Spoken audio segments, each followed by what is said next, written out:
The Bentley Bentayga offers exactly one powertrain in the US, a 6.0-liter W12 with 600 horsepower and 664 pound-feet of torque.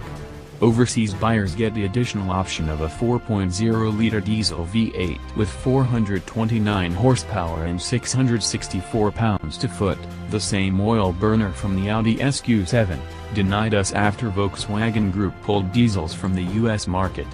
Automotor Sport reports that Bentley will add 2 more powertrains to the mix over the next year, but it's unclear whether any of them will come here, a 4.0-liter gasoline V8, and a plug-in hybrid.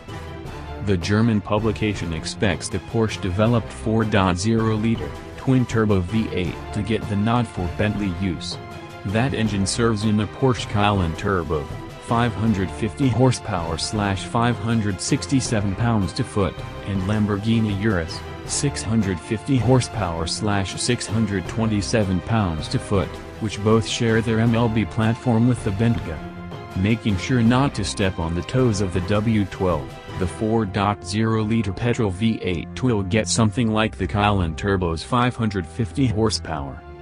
We've seen spy shots of the Bentayga FEV testing at the Nürburgring, but we weren't sure what the SUV used for motivation. Porsche again donates equipment for the plug-in hybrid Bentayga, the forthcoming powertrain swipe from the Panamera 4e hybrid. In the Porsche, total output comes to 462 horsepower and 516 pounds-to-foot. Spy shooters captured a photo of every button inside the Bentayga, so we know it will do silently. The 14.1 kWh battery Panamera E hybrid provides 31 miles of electric-only range. Both